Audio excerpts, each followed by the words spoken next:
Alright. Jay. So, I'll weigh ourselves. It's March 10th still. And it's more the evening time, but I took a nap. I haven't eaten. I've been fasting for since 2 p.m. So, we're going to go ahead and take an observation.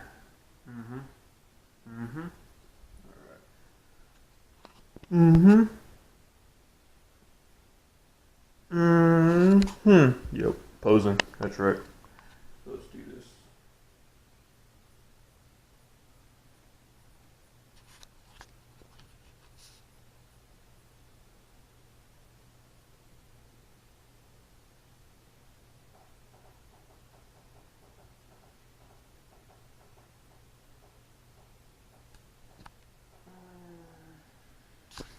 Going up in the world.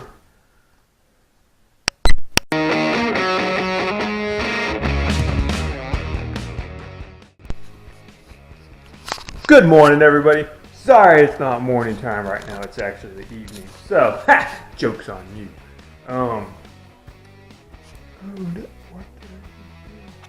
There we go. Okay, cool. Keep touching stuff. I really need to get like a little...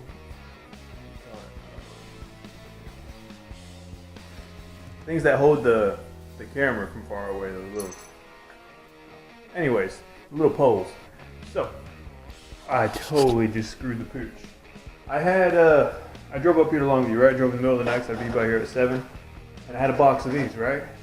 Well, all these are nutrition, pre-packed, just mixed nuts. That's all it is. Peanuts, almonds, pistachio, pecans, walnuts with a touch of sea salt. So why am I bringing this up? There's 7 servings in here, right? Each serving is 200 calories. Well, so let me tell you here. Let me tell you something. Here's a story about me. And today, well, since I was eating those to keep me awake. I wasn't eating because I was hungry. I was like, okay, I'm tired as anybody's business. I need some energy. I need some food, just something to munch on, change my taste buds out, stretch my legs, get my blood flowing, do some stuff. So I had some of those and I pulled over a few times to keep myself awake. I'm over here now in Longview. I totally forgot I ate a whole box of those, which is about 1,400 calories. I was going to include that for my day's caloric intake and then, whatever. Go from there and I have another 100 calories or something else. But I slept since then, woke up. What was the first thing I did? Because out of habit, I wasn't using my brain. And I had a meal. And then I had another meal. And then I had my other meal. And guess what? Not only that, I had found out that I was putting something in on my data. So always double check your FitnessPal. Always. I was putting a different kind of meat in by accident on my FitnessPal thing when it came to a certain kind of beef I was eating. And I realized that. So not only did I forget about that box of mixed nuts I ate, I also had the meat incorrect, which is a leaner meat that I had in there. And I was already over my calories by like 1,500 because that meat was that much more fattening. And I was like, what the? Anyways, long story short, as of like 5 minutes ago, I checked everything and realized it was the wrong stuff. I realized I forgot that. I'm at 4,500 calories now. That's what I'm supposed to have in the next 3 days. So, what are we going to do? You're probably wondering, what are we going to do? We're over our 4,500 calorie intake right now. That's not good. So, I'm supposed to be maintaining a 1,500 to 1,800 calorie diet for you guys, for myself, to see how this all works out in the keto aspect. Well,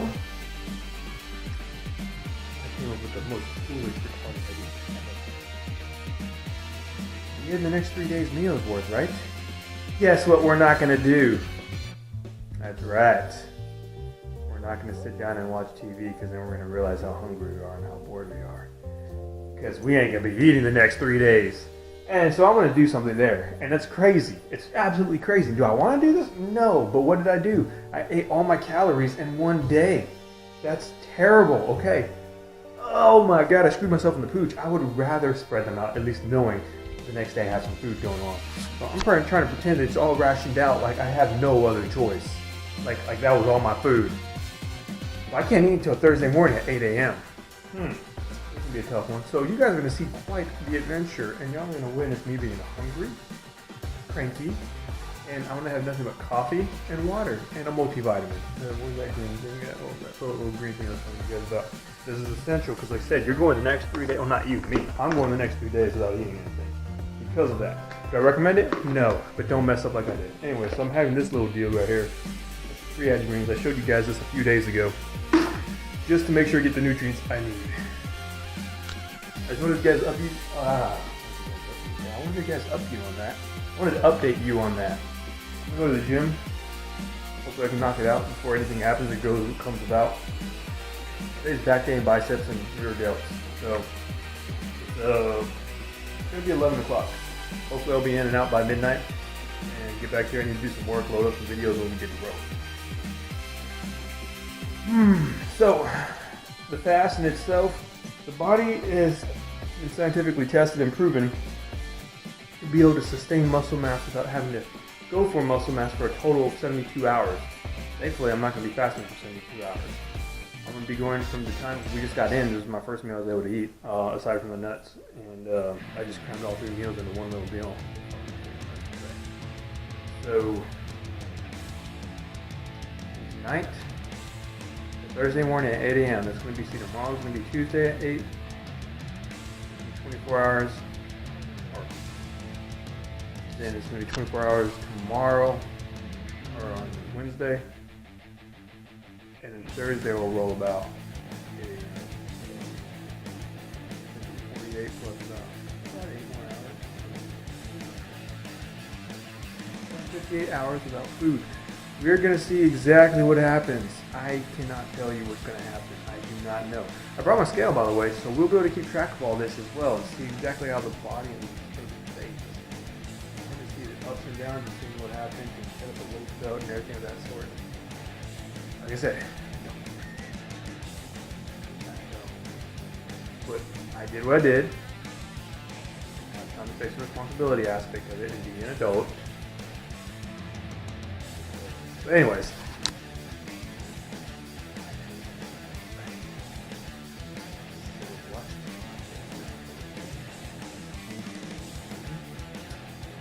Go work out while I have the energy, because tomorrow I probably won't, and the next day I probably won't, but I'm still going to go work out those days.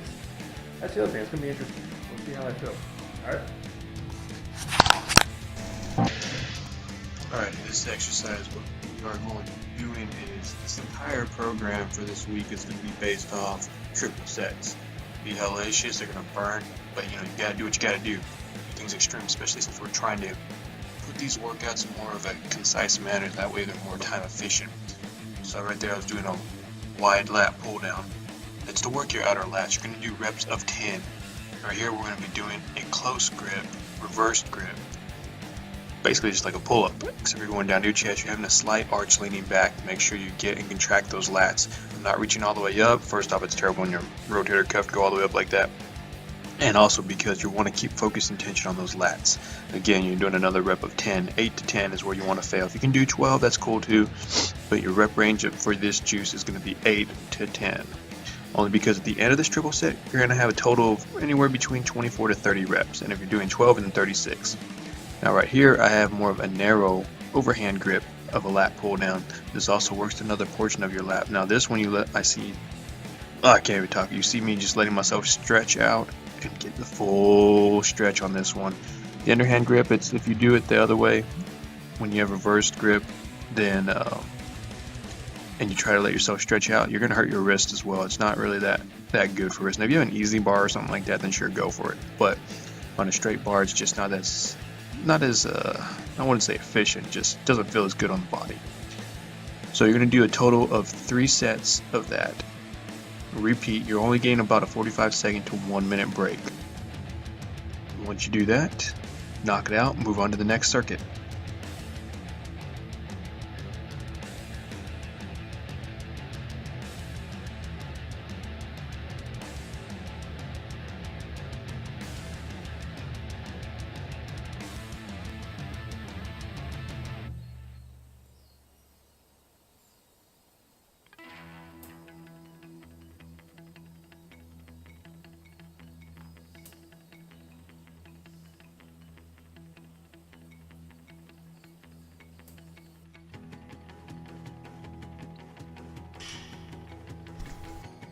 as you saw I was doing bent row.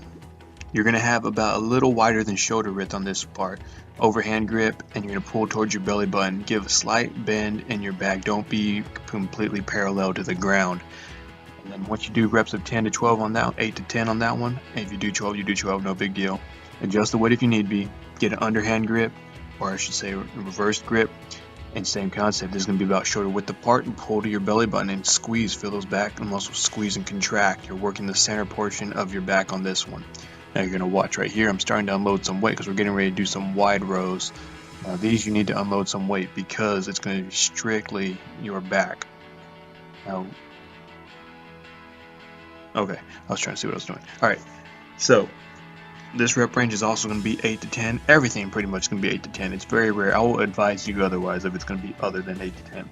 So if you have any questions, just remember 8 to 10 on these triple sets is the rule, because our total rep scheme is going to equal about 30 reps altogether, which is more than enough for a hypertrophic range. Alright, you see right here I got outside of shoulder width apart. It's probably about almost exactly a fist apart outside of shoulder width. And I'm pulling up to the back. At this point, I'm just pumping them out. My back's tired, I'm worn out, and you just pump and go. The first few exercises you will be doing on each circuit set, you will be focusing more on that tension, more on that contraction and holding it.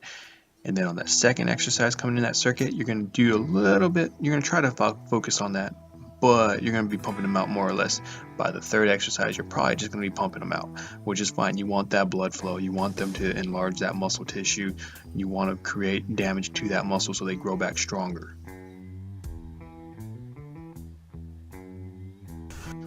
Alright, sorry about this camera view, but right here I'm leaning forward in this cable row because I'm trying to get that full stretch. You don't want to get a bad arch in your back by any means, but you know, let it pull you forward so you're getting that full stretch in your lats, and then you're pulling back and you're squeezing.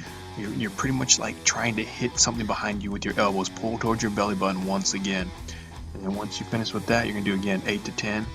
On this one you're doing 8 to 10 as well. If you can do 12, go for it, because we're only doing two exercises in this one.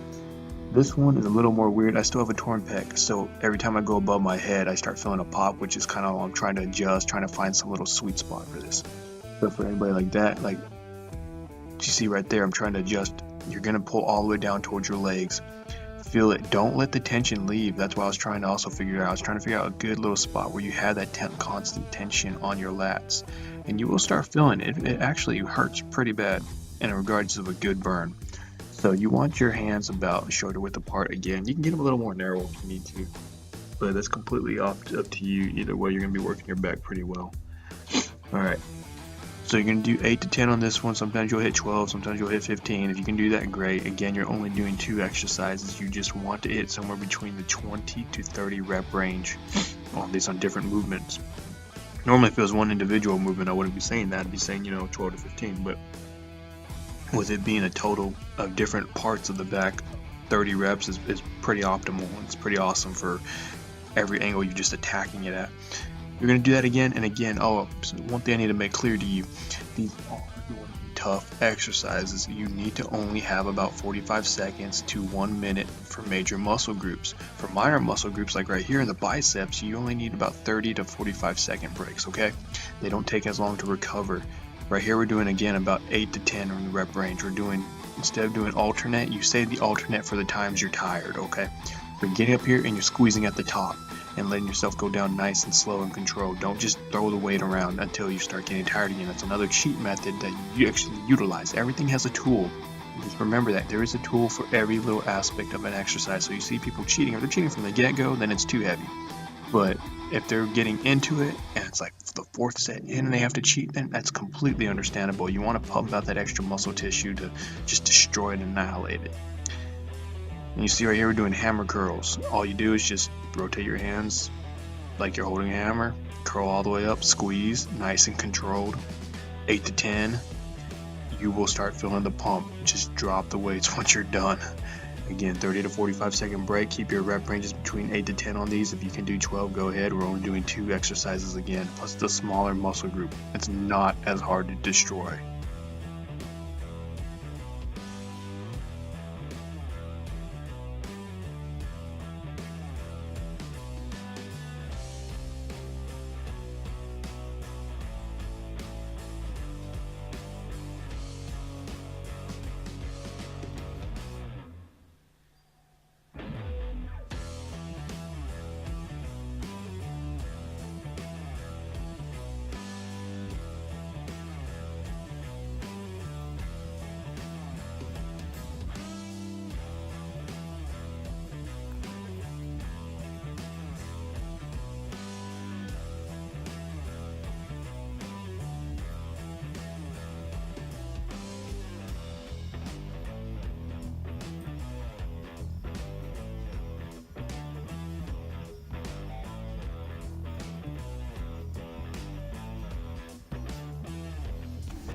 Now these next ones are a little different. They're pretty much what they call 21s, except for I do 8, so I guess you could say 24s. So you do 8 at the bottom, or you can even do 10. I think I did 10. 1, 3, 4, 5, 6, 7, 8. Yeah, okay, so I did 10. So I equaled it out to being about 10 or 30 altogether. So you're doing 10 at the bottom, 10 halfway at the top, basically where you curl all the way until you're about midway to completing the entire rep for your first portion of it. That's staying at the bottom. Then you stay above the mid portion and just keep curling 10 above there. And then you do 10 full ones. Look at that pump. Like I look like a beast from here. Oh, Jesus. God. I wish I looked like that all the time. So you're taking about 30 to 45 second break again, and you're going to repeat. You're doing a total of 3 sets of these as well. 3 sets is a magic number so far. 3 sets, as well as keeping your rep range between 8 to 10 with about a 45 second rest break. The only time you'll be doing 4 sets or something, which you'll see later on, is when we're only doing 1 exercise circuit for a muscle group. Look at these baby calves. Let's work them. I've had a recent injury, so we got to be careful with what injuries we have, right? So this is actually really good for those who haven't torn their LCL or quad tendon or any sort of knee injury whatsoever. It's not that much pressure on the leg, and you can actually do this really simply. As long as you haven't had the surgery within the past week, you'll be okay. So this one right here, you hold at the top for 2 seconds, you drop to the bottom for attempted 2 seconds. Just feel that stretch. You don't have to be too exactly, but just feel that stretch when you're at the very bottom. Don't drop or else you'll hurt yourself. Lower nice, controlled. And like I said, at the top, just squeeze for 2 seconds and then switch your angle up. First, you're just getting narrow stance. Now you're going wide stance. So you're going to do the same exact thing. So go as wide as you can on the platform as you can. And then squeeze at the top for 2 seconds. Lower slowly. And let it feel your stretch at the bottom. Right there. Yeah, I'm feeling that burn. So get it. Get some. All right. Once you get tired and you can't hold it anymore, just pump them out. You're going to be tired at this point. Remember what I said, once you get to a certain aspect, you're not going to be able to do the controlled and slow motion anymore because it's just going to be so much pain. Tolerate it and pump it out. Do not stop. Now I'm getting back to my narrow stance, just as close as you can get, just about, it's about maybe a foot apart, and just pump them out. 10 more. Magic number is 10. Keep it. Do it. Yeah.